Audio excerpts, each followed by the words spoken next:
Okay, Michael, you know how we start all the time. We are live. Let's go. We are live, which we like to say it's better than being dead. How are you doing, Martin? I'm doing amazing. What about you, Michael?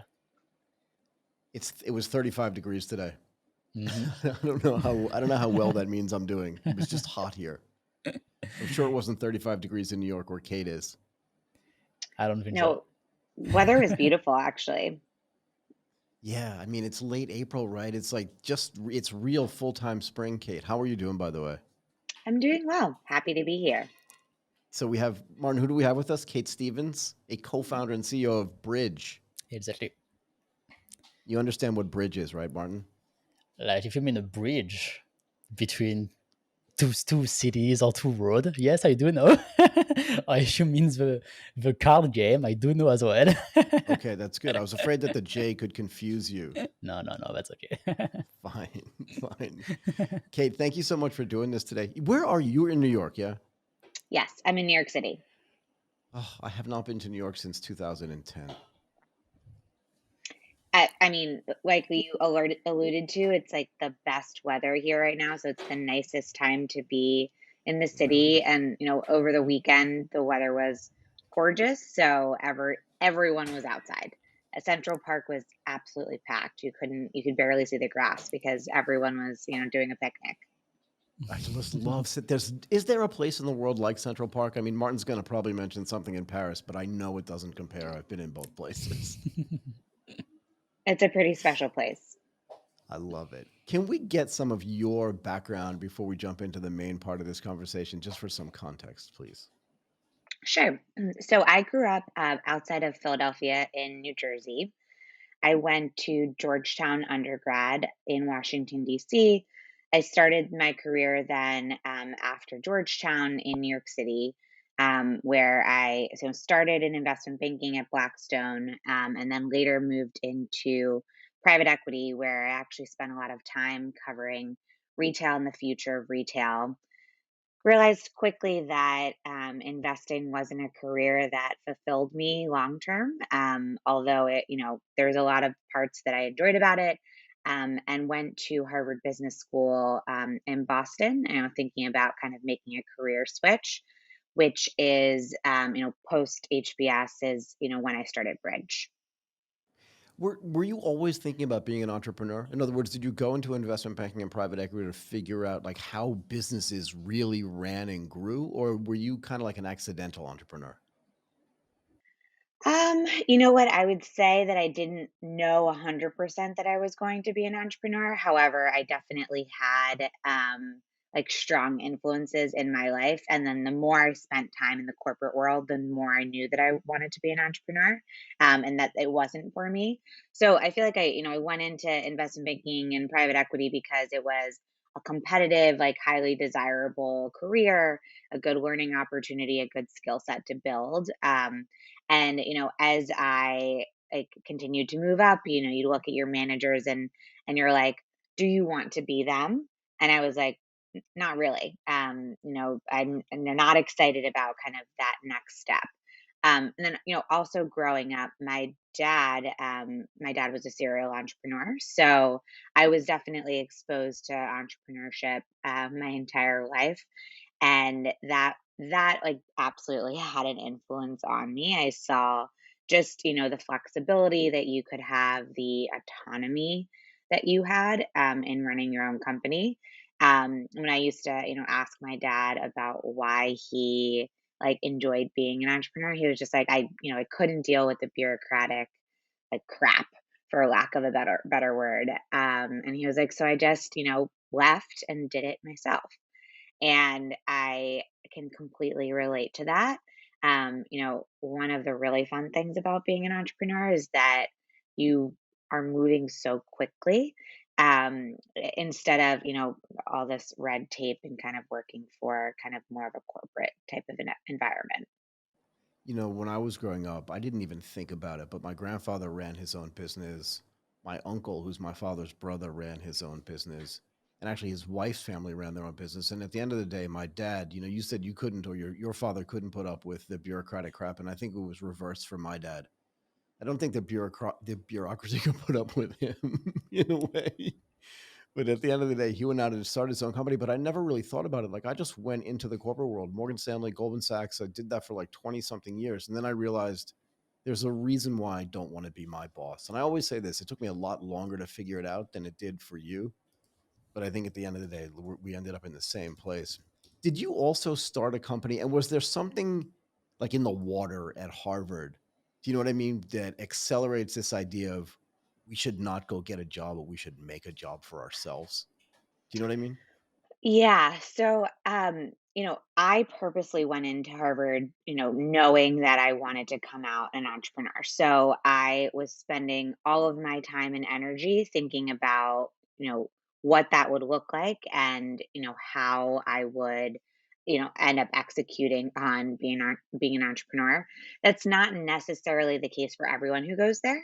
So, there's, of course, different paths for different people, but I was super intentional about, putting blinders on because there's a lot of like other shiny jobs that could, big tech jobs and, the private equity firms, they all come to recruit at Harvard. And, a lot of your friends are doing these kind of more traditional paths. And there's nothing traditional about like a path of entrepreneurship. You're kind of figuring things out and there's no like job offer to be had and there's a lot of unknowns but Harvard is really looking to build out and has done an incredible job of building out their resources to support entrepreneurs.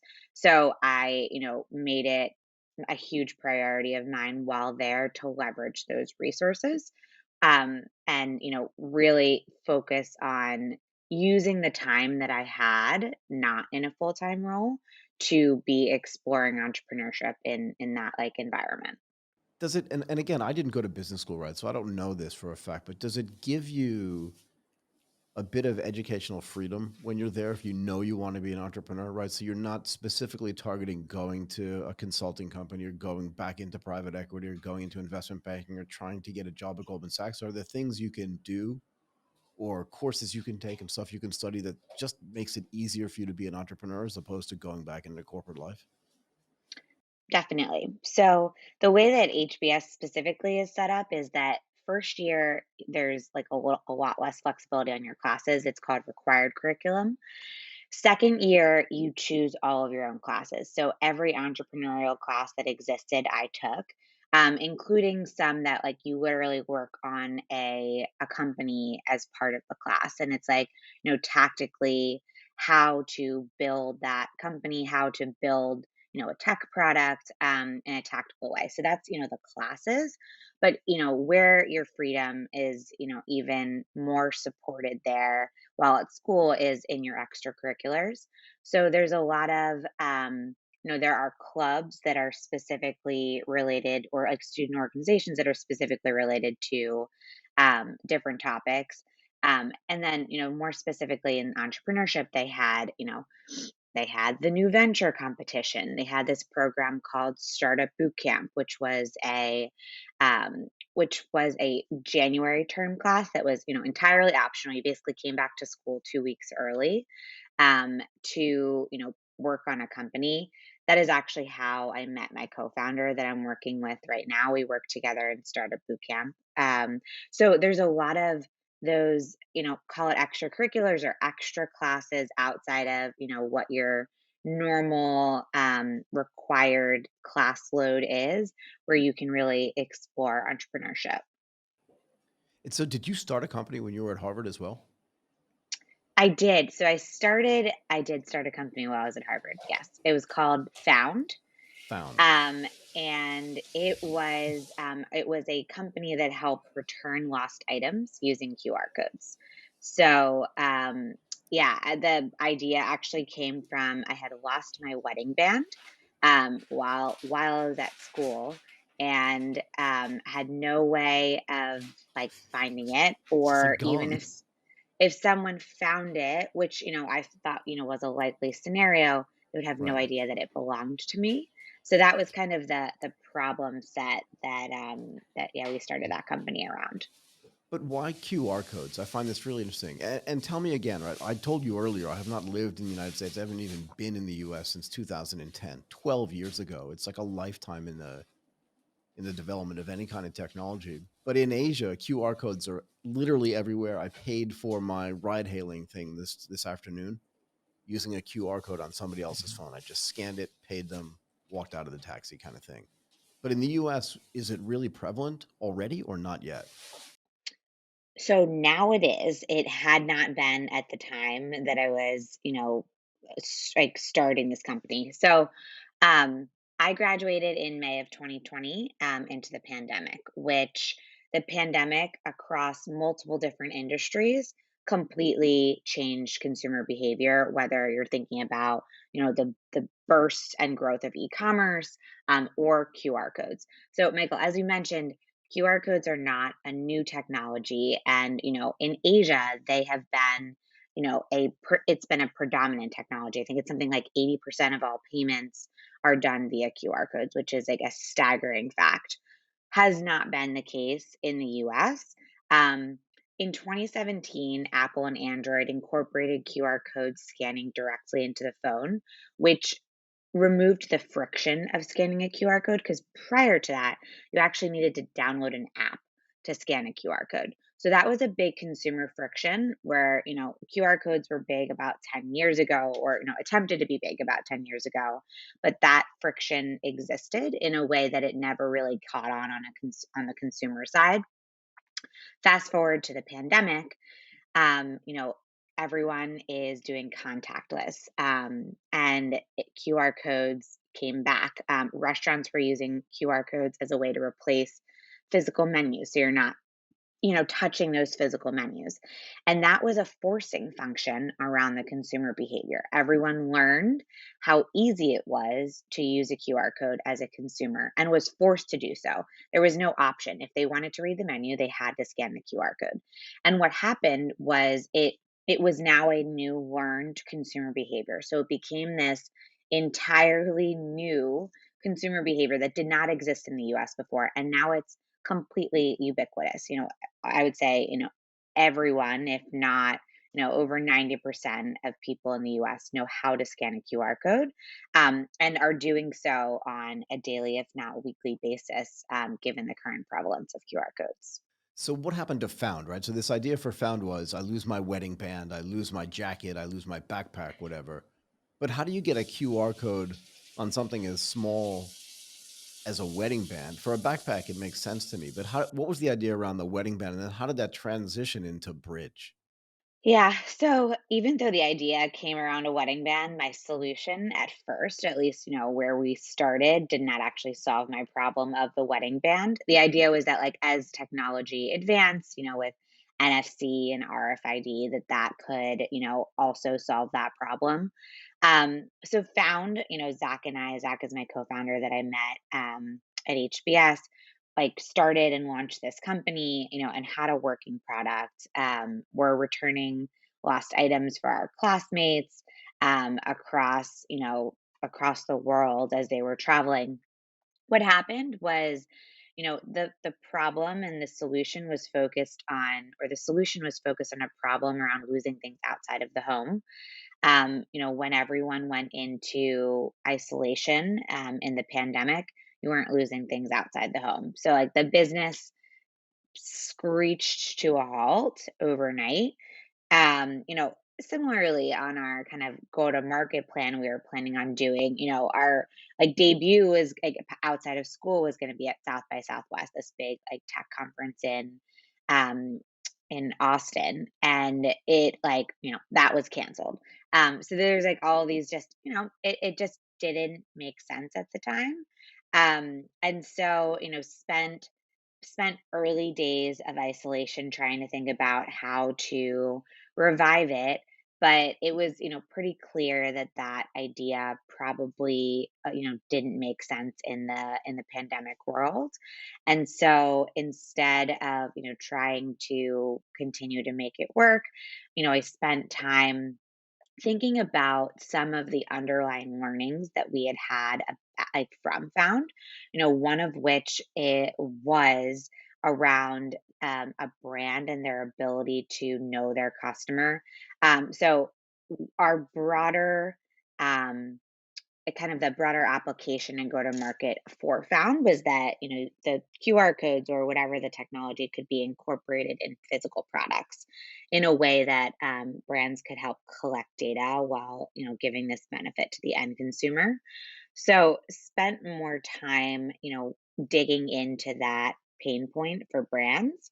And this is really what started the transition to Bridge. And so, stepping back and talking about that pain point a little bit more, I'd mentioned in my background that I was a retail investor, so spent a lot of time on the investing side, thinking about what is the future of retail. What is omni-channel, which is this word that means basically, brands speak to you, sell to you across multiple different platforms, whether that's Instagram, online, in store. As a consumer, yeah, as a consumer, you experience brands across multitudes of different channels. And, brands seek to have a consistent, touch point, a consistent kind of brand feel and relationship with you across all of those channels. The problem is, it's like really, really hard for them to do so.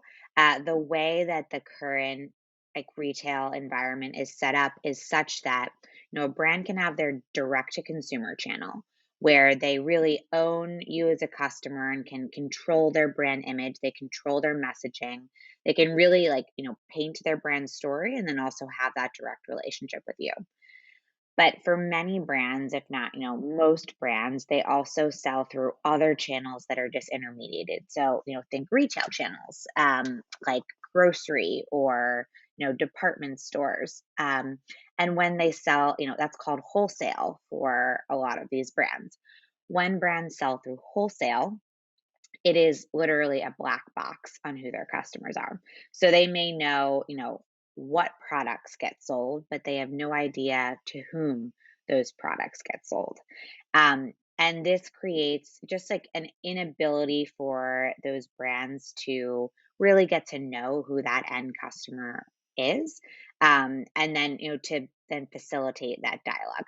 So over and over again, I was talking to brands and they were like, it's a black box. We do not know our customers through these channels. And I was like, why is this still the structure that like brands are putting up with? This doesn't make any sense. It's you know, you as a consumer buy a product, you don't care where you buy it. You buy it wherever it's convenient for you too.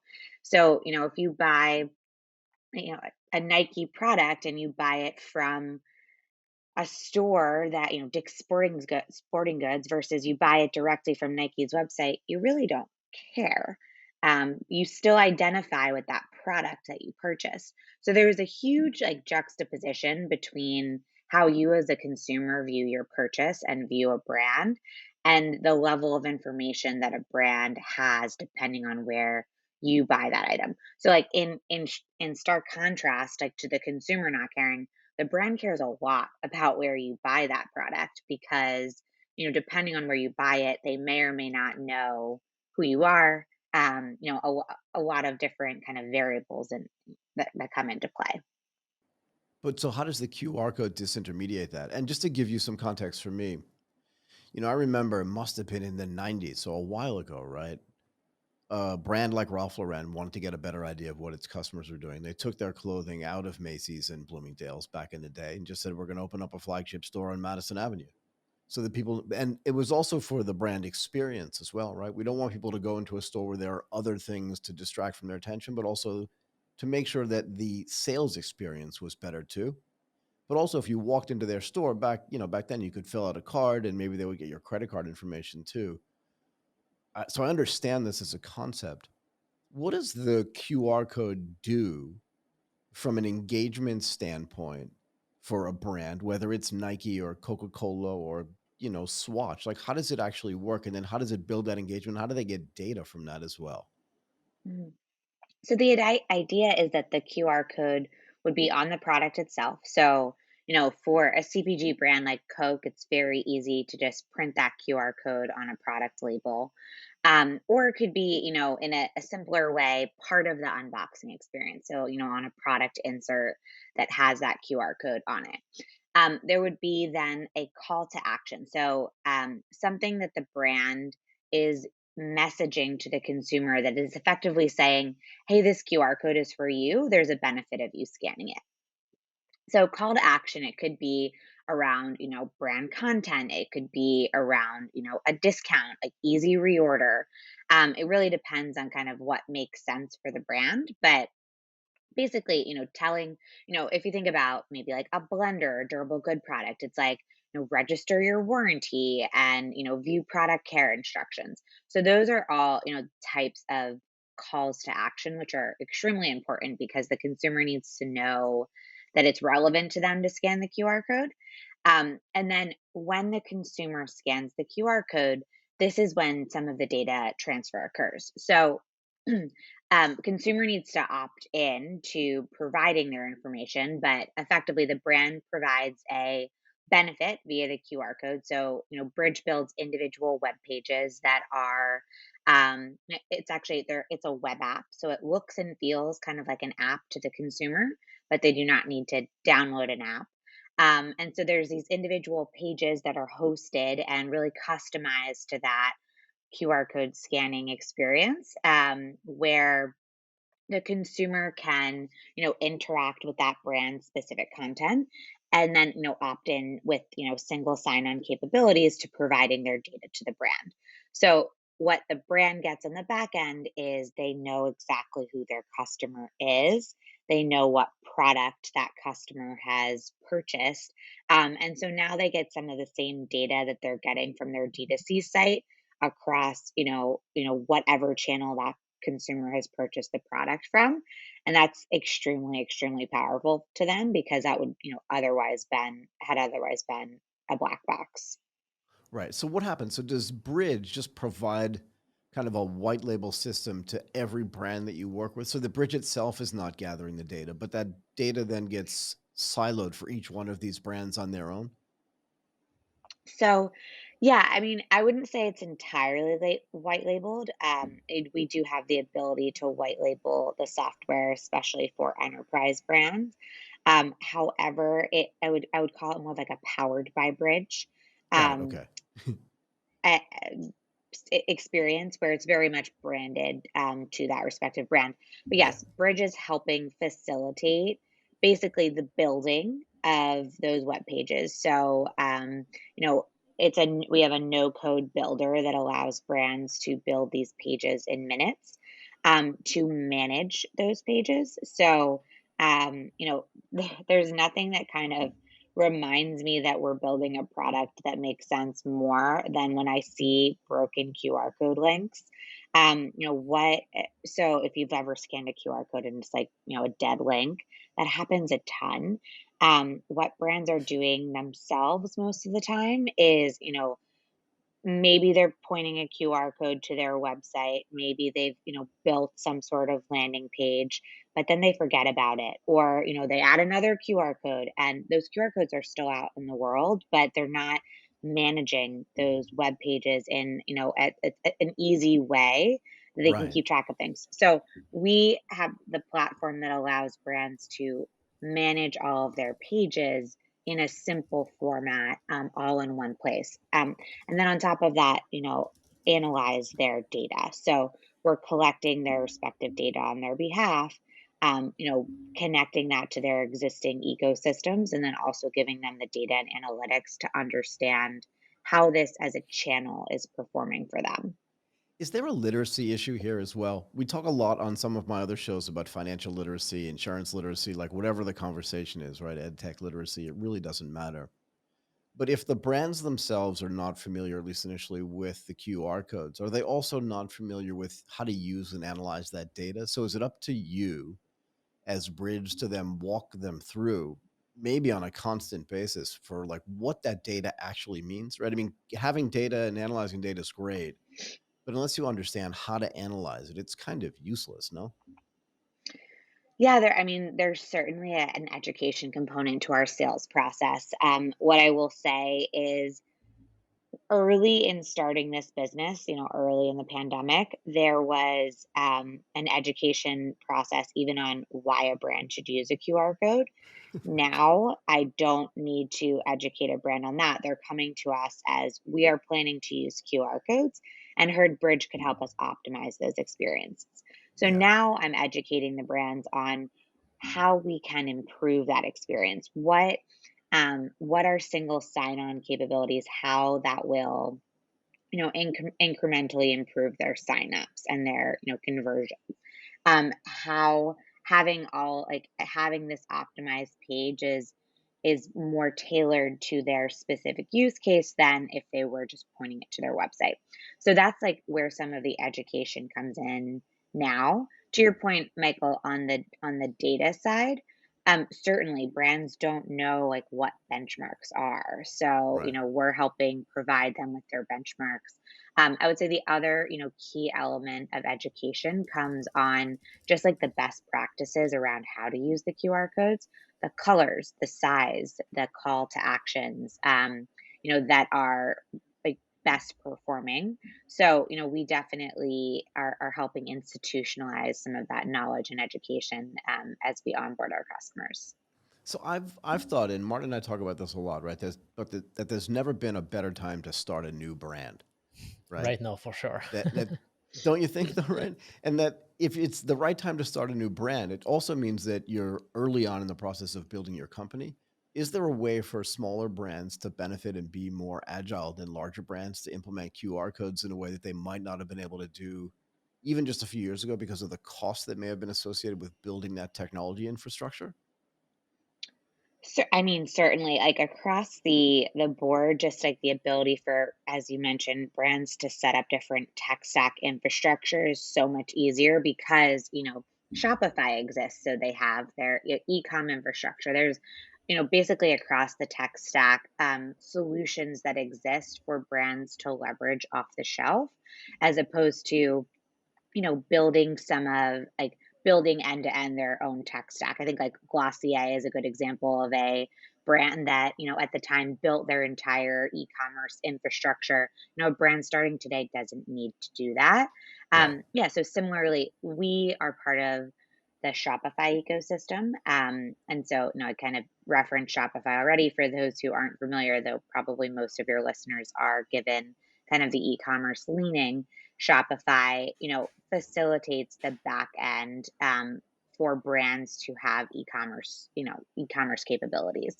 And they have created a extremely robust ecosystem for what they call their partners, which are, effectively software developers, i.e., Bridge being an example of that. So How we do you are work with, sorry, go ahead. yeah, no, go ahead.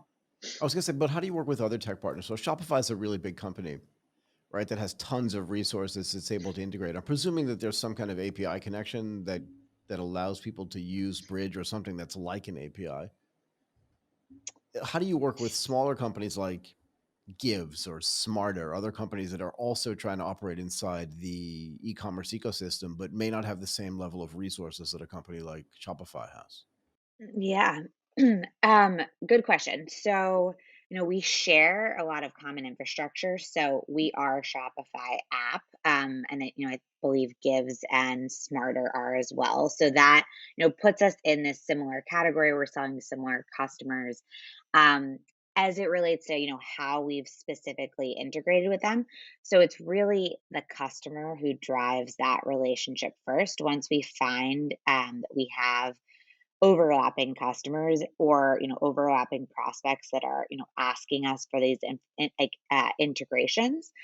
Yeah, it's effectively an API call that allows us to connect some of the data. So what that would look like for Smarter is through the QR code we can you know one of our we have it set up in what is called like a modular way. So each of the modules has a different task or option to the consumer. So one of those modules could be like subscription. And so consumer can scan the QR code and, opt into subscribing for a product via Smarter, and the, tech integration that we built.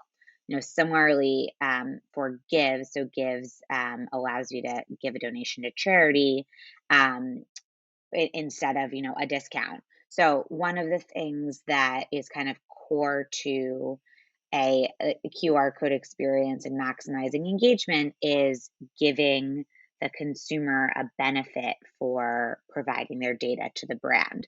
And so, a discount is often that reward, but an even better kind of incentive is the ability for that consumer to give to charity. So that's like what the integration with Gives looks like, is instead of offering a discount to that consumer, it's, the ability to offer them a the ability to give dollars to charity. Got it. Can you walk me through maybe a different vertical? I don't know, consumer electronics, whatever it is, maybe some place where people don't think that they need a QR code. And just walk me through what it would be like, if I were Oppo or some kind of consumer electronics brand, and I wanted to use a QR code in the United States using your APIs to accelerate sales, or like you said, create better engagement with the people that are buying my product. Sure. So let's do, a consumer electronic brand, maybe like Beats headphones. Not a customer, but would, love for them to be.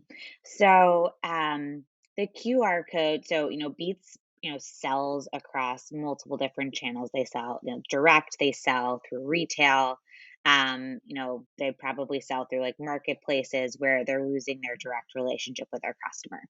And so we could, the easiest way to get started with that brand would be we'd have some sort of product insert, with a QR code on it, so that when you're, unboxing your Beats headphones, you would see that, note card that had a QR code on it.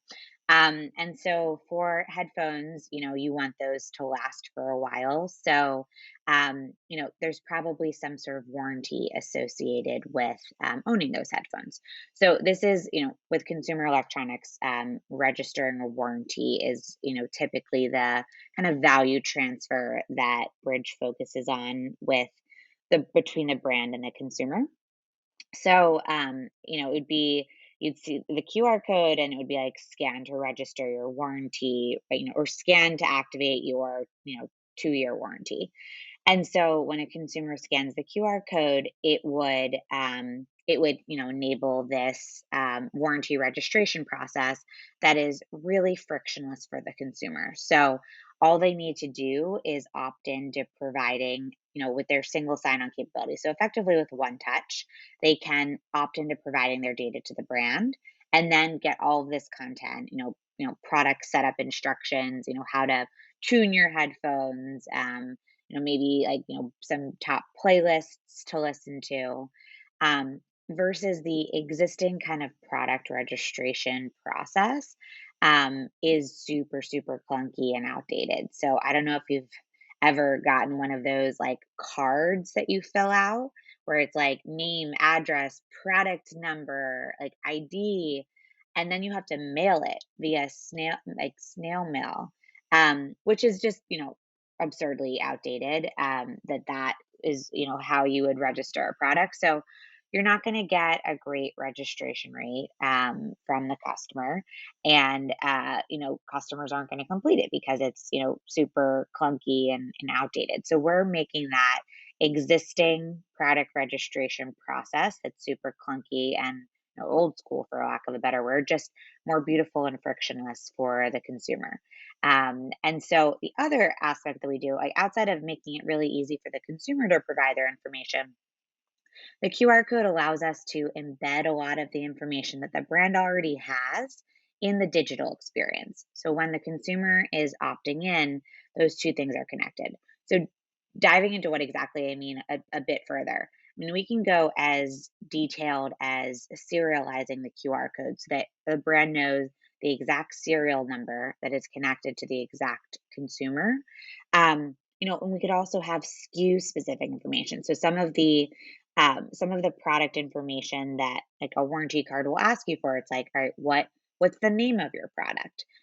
Why does the consumer need to tell the brand that when the brand already knows? So that could be embedded in the QR code. So it's like taking the work off of the consumer and making it, as seamless as possible, and then also delighting the consumer. So, our mission statement is giving consumers a magical experience with their products. And we've actually had the pleasure of hearing customers, our brand customers, say, like, oh, this is like, we want to give customers a magical experience. And it was pretty cool to actually hear the same language that we use, reflected in the way that they were, intending our experience to be.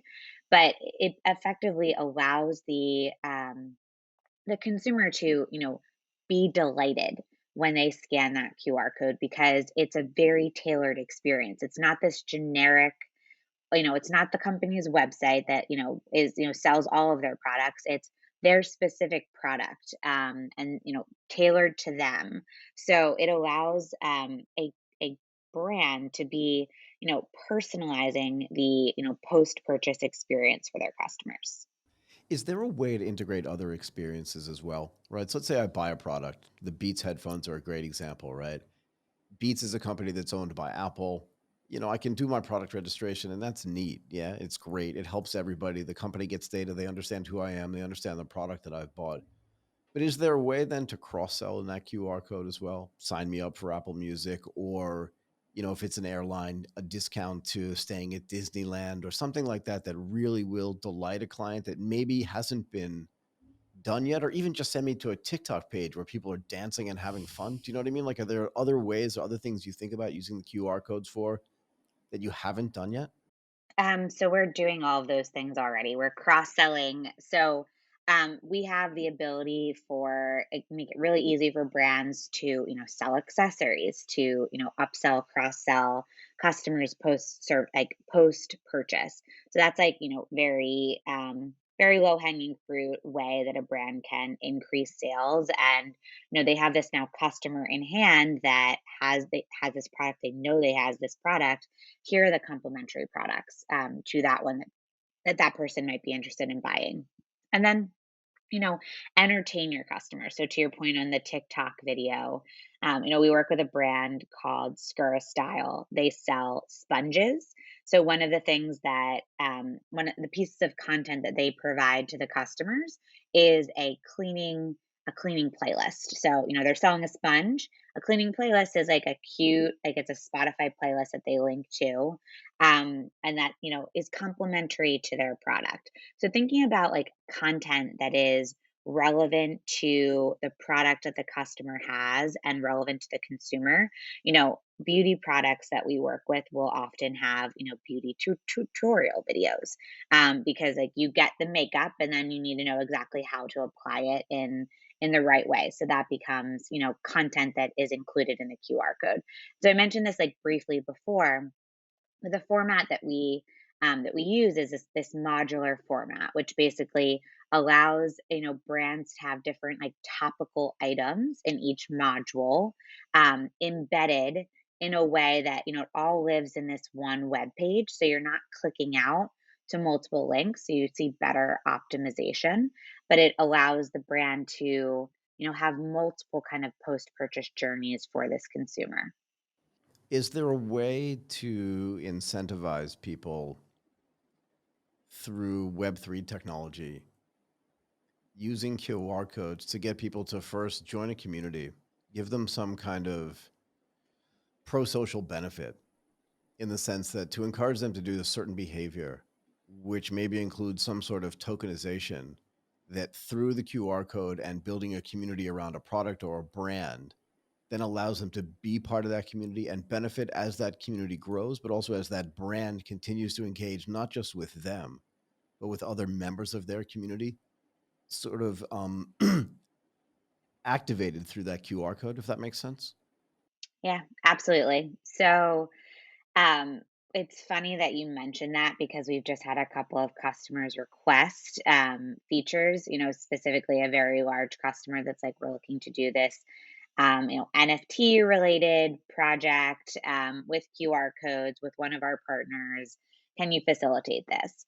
And so there's two different paths that we can really take as it relates to, 100% community has been a big part of kind of our selling proposition, like join the community, because, a brand knowing a customer's information allows them to opt them into a community. So that's been a big part of our experience, whether or not that's Web3 related or not. Taking that a step further to like leveraging blockchain, Web3, NFTs. So we have, two different ways that we are building out our feature set. One is, building some of that directly in-house. So we really think about what we're building at Bridge as a platform that can facilitate multiple different, actions between a brand and a consumer. And so, some of those things we integrate with existing companies that, are really focused on kind of best in class. So, that's where the Smarters, the Gives, those partners come in. And some of the features, it just makes sense for us to build ourselves. And so we're actually having a brainstorm this week where we have like a team on site where we're talking about Web3 and NFTs, and, how we'd look to facilitate that for our customers. So whether, we partner with kind of an existing company and, become a partner there, or if we build some of that capability ourselves.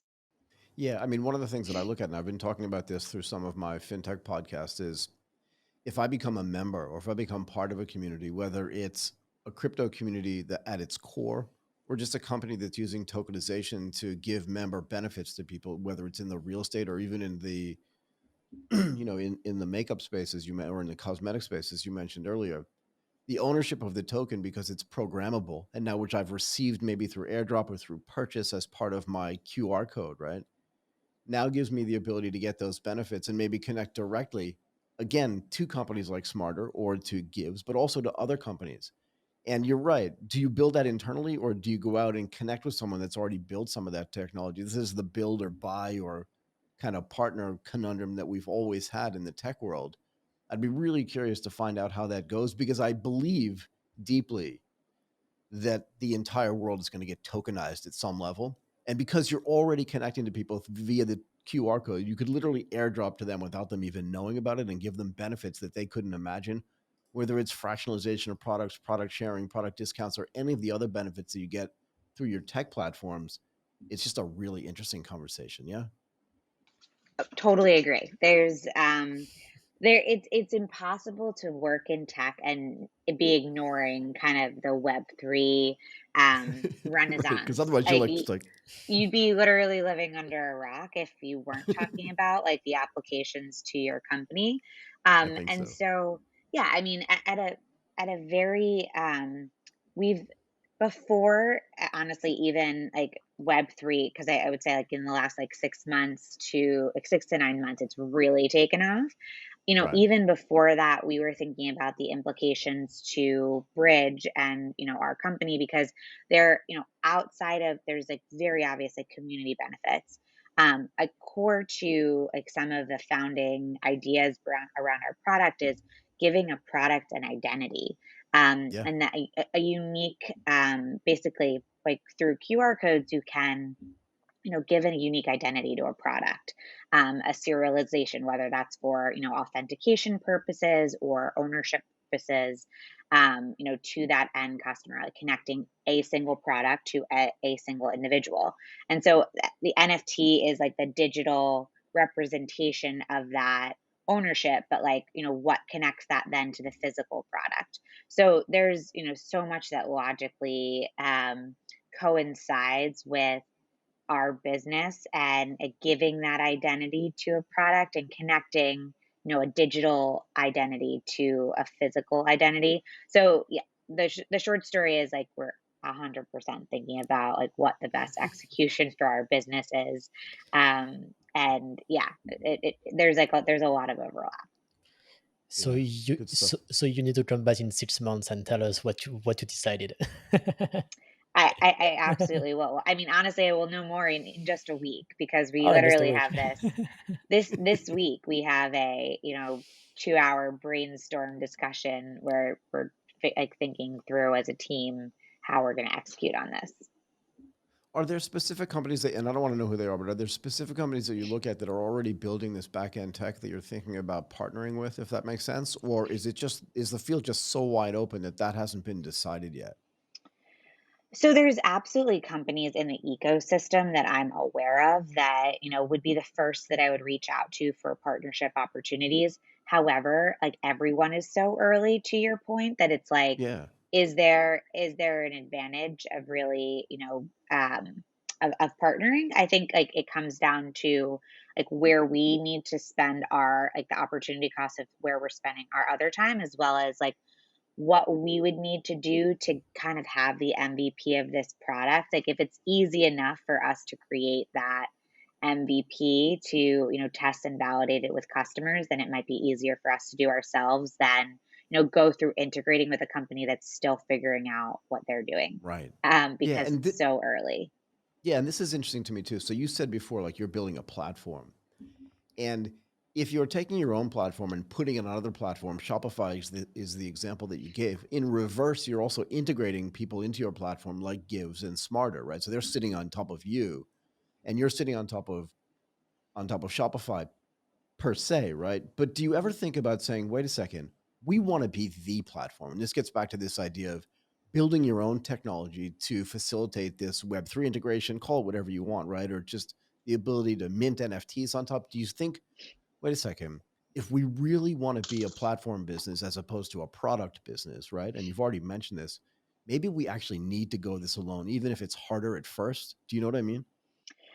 Yeah, I do, and it really becomes kind of a trade-off between, do like focus and like what are we being a platform for? Like, so for example, as it relates to kind of the Web3 space, there's certainly like very well established companies that we can leverage some of their infrastructure. So I don't know that we need to be a back end platform for Web3.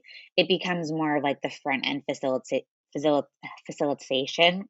I don't know why that word is difficult for me this morning, but the front end facilitation of like an NFT like tokenization to a consumer that would be more of what we're looking to facilitate versus some of that back end infrastructure. So I think that's to me right now. I don't see ourselves being like Web3 back end platform where we see like ourselves as a platform business and where we really focus on like what we need to own.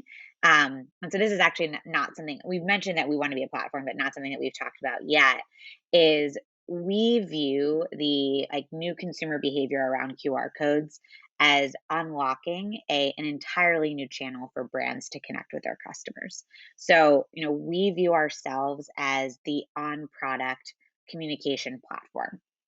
So in the same way that Klaviyo has, facilitated email communication with between brands and customers, and Attentive has done the same for SMS. And those are both like $8 billion companies respectively. We are facilitating this new channel for brands to connect with their customers, and so like thinking about it through that lens is where we really look to prioritize our platform, and what we need to build ourselves versus what we can integrate as kind of like a feature set. What kind of data analysis do you do on your own?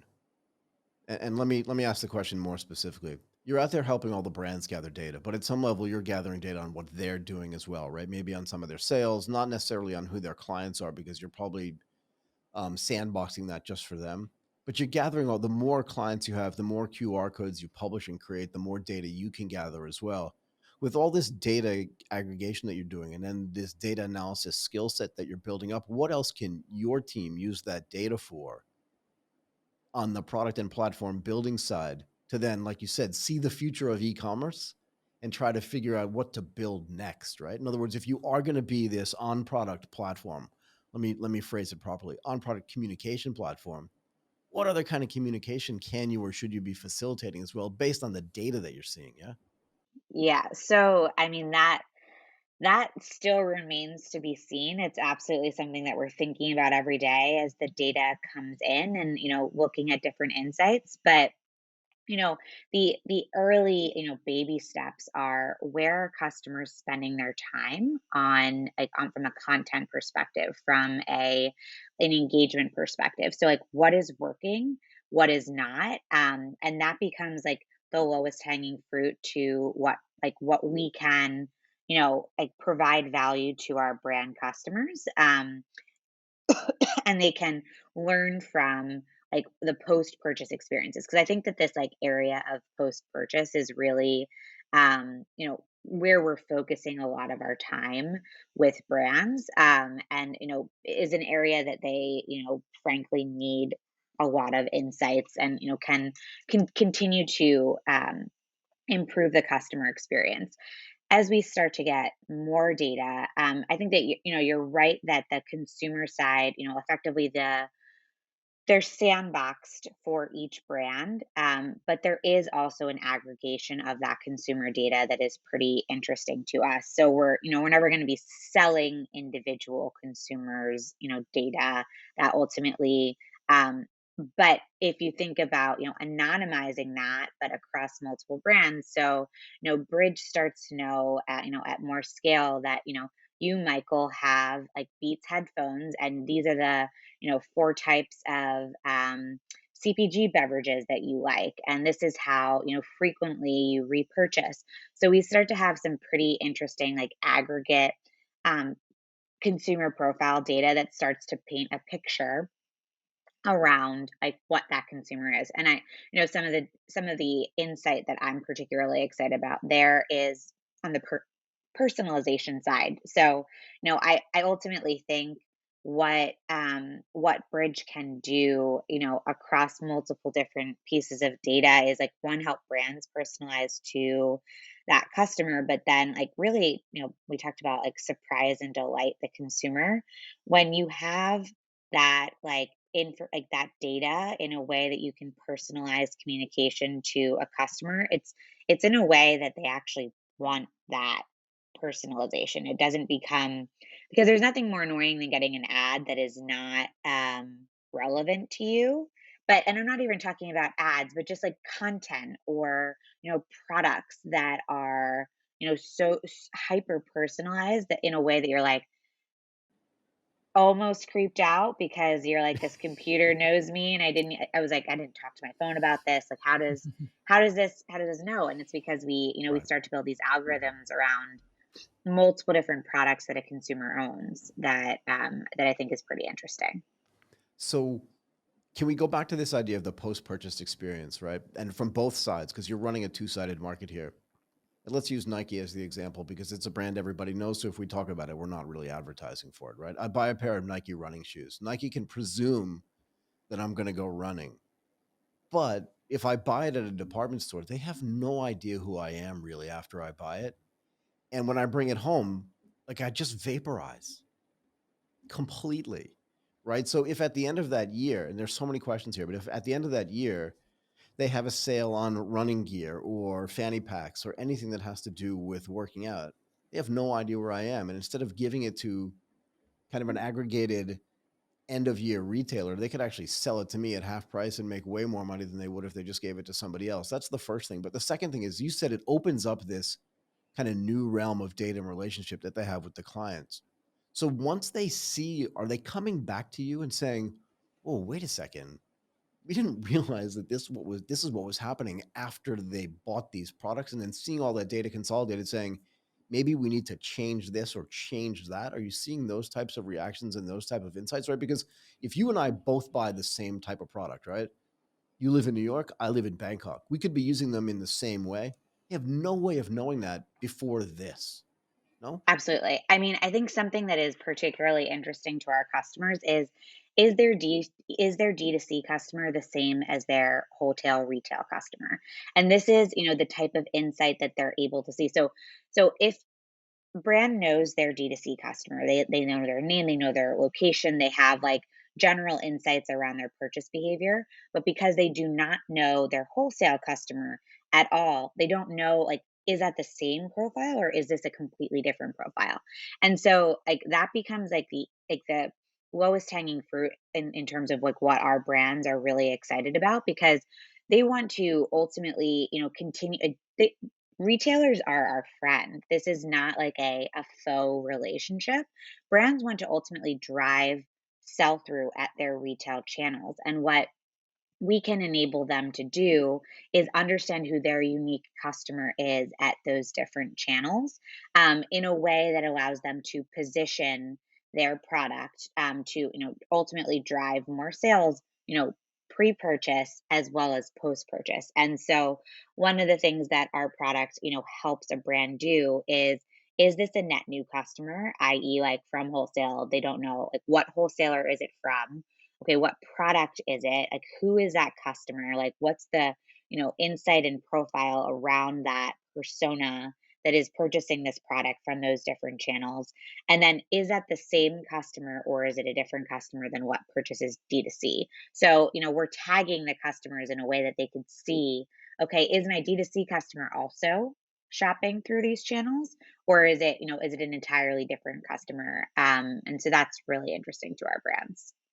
And do you see drop off on registrations as well? And what I mean by that is, if I buy a product, I bring it home, I unbox it, I take out that card and I scan the QR code, and halfway through, I'm like, you know what? Never mind. I'm not going to do this anymore. Do you get enough data to figure out where that drop off takes place? And then can you work together with the brand and say, hey, maybe you want to change this process to Yeah, optimize that as well? 100%. That's definitely something we get. So we call it kind of our scan to registration rate. So it's the rate at which, a consumer is scanning the QR code, versus, providing their contact information. So that is Right. absolutely something that we're looking to optimize. We can, change even, taking a step up kind of the funnel. We'll also look at like what is the like total sales to scan or total sales to registration rate, in a way that we're able to see if the customer is not even getting those scans, like how they need to adjust where the QR code is, what the call to action is. And so that one takes longer to change, but like we've seen, like if we're seeing a brand is underperforming, we reach out to them and we're like, hey, like this is not a clear call to action. Like this is like the QR code is not in a way that is obvious to the consumer. So it's actually like very easy for us to help optimize once a consumer scans that. That's like that's on the tech side. The harder part is like what touches the physical. So we try to Right. catch that in our onboarding experience, but also have the ability to add those insights after the case. We actually, using data, have been able to catch like problems, unrelated to our own technology, but like basically in the fulfillment side. So, for example, I mentioned product inserts are, Hmm. an easy way for brands to kind of get that QR code out in the world. We noticed one of our customers, what like their engagement all of a sudden fell. And we're like, what's going on here? This is so odd. We, called them up and they called their 3PL, and it turns out their 3PL like stopped adding their product inserts. So Right. basically, the QR codes like weren't going out with the product anymore, and they're paying their 3PL to do this. So this is like entirely a mistake that we were able to catch on Right. behalf of their 3PL using our data. So that's really zeroing in on the data and how we can continue to improve that for our customers is extremely important. Yeah, I mean, I was going to ask you if you use the V card on the Apple platform to just automatically transfer, even if I get a QR code. There's nothing I hate more digitally, physically filling out a form that I already have. And this, I guess at some level gets back to this crypto question that I had before. And after this, I'll let you go because I feel like I could keep you forever. It's so interesting to me.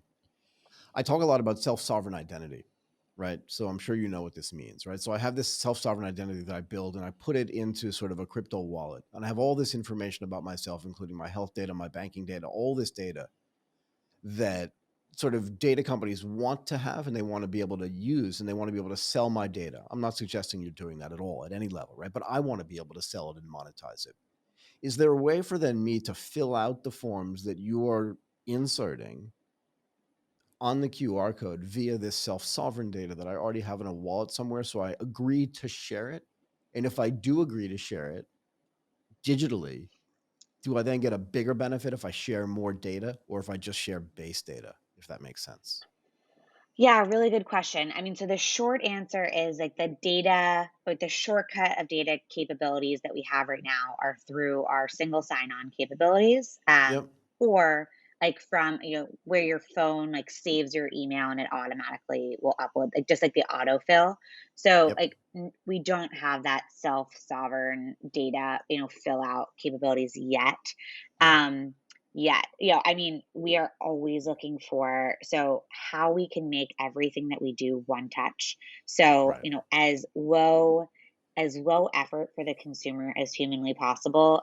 Like to your point around like if you've already filled it out, why would we make you fill it out again? Like Again. that guides all of our, product thinking. Ultimately, how do you make the consumer's experience best and magical? So, great question. Not yet, but like definitely see that in our future. Good stuff.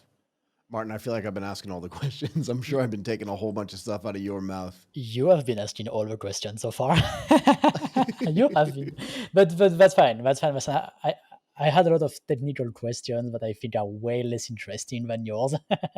So that's good. You asked all the interesting questions. We good. Okay. I'm going to let Kate go. Kate, I'm going to thank you. Kait Stephens, a co-founder and the CEO of Brij. Hopefully this has been as interesting for you as it has been for us. Thank you so much. It has been. Michael and Martin, thank you so much for your time. I really appreciate it. Thank you very much, Kate.